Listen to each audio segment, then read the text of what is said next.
This is the presentation for MN317 Group 2. Our chosen topic is the Microsoft-Nokia acquisition negotiation.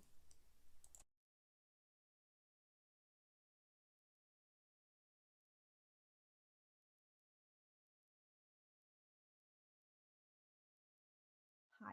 Microsoft and Nokia negotiation background. Negotiation is an interpersonal decision-making process and achieving an objective that cannot be delivered independently.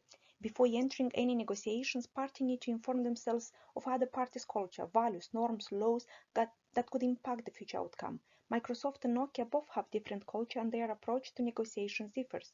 Microsoft is known as an USA corporation with expertise in software, specializing in manufacturing, developing and trading software licenses, or Nokia is a Finnish corporation with expertise in hardware, specialized in fixed and wireless telecommunication products.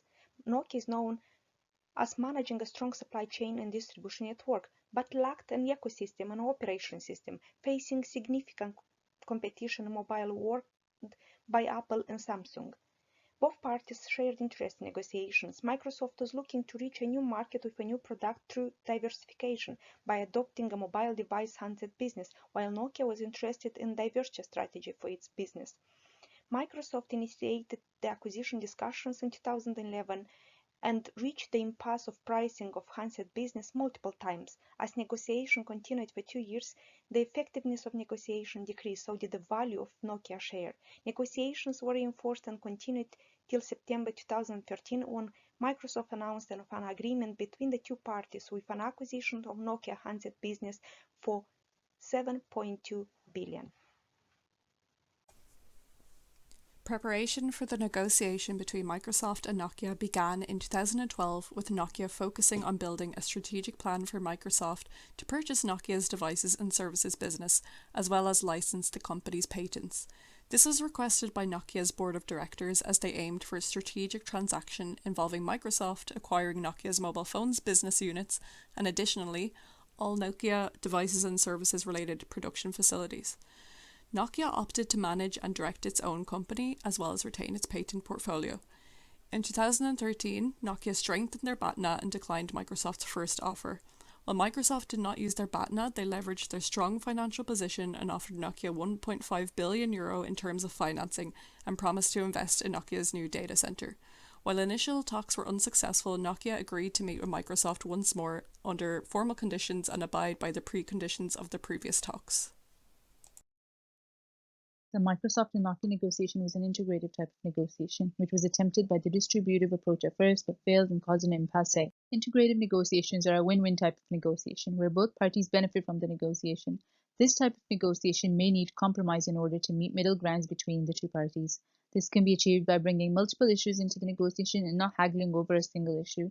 A good relationship is vital to be formed by the end of an integrative negotiation. At the start of the negotiation, both parties were not willing to compromise and bring any other multiple issues into the negotiation, leading to an impasse due to distributive bargaining. After reaching an impasse, they tried the integrative approach and negotiated again. Mr. Selasme, the chairman of Nokia, cheered and defended the integrative negotiation approach, suggesting that it was important in order for both parties to be victorious, showing a win-win type of negotiation being used. Goodwill was shown to have 37% contribution to the negotiation, which is another key tactic of integrative negotiations, forming a good relationship and trust among the parties.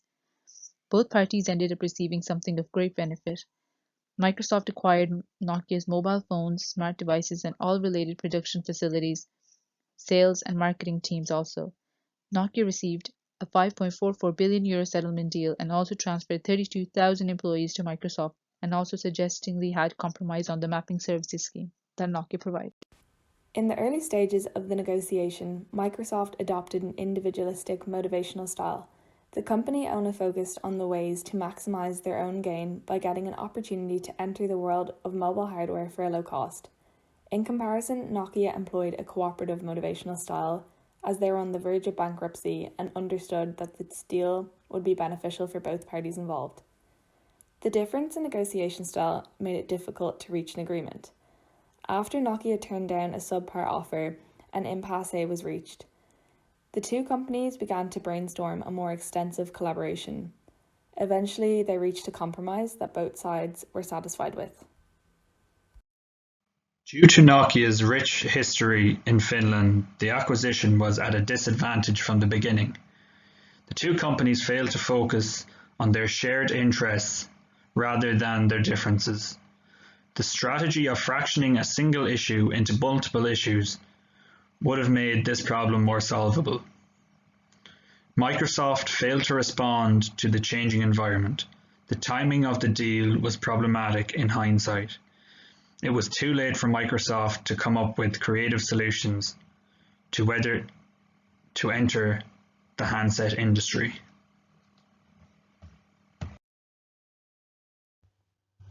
On this slide, we have a small timeline of the outcome of the negotiations between Microsoft and Nokia. Essentially, they reached an agreement in 2013, however, the partnership was short-lived and encountered many difficulties, resulting in their breakdown in 2016 with a huge money loss. The outcome of the negotiations was unsuccessful due to many factors, beginning with Microsoft's failure to understand Nokia's interest and offering a low price. Secondly, Nokia also had a strong BATNA. They had multiple alternatives and Microsoft knew that Nokia could walk away.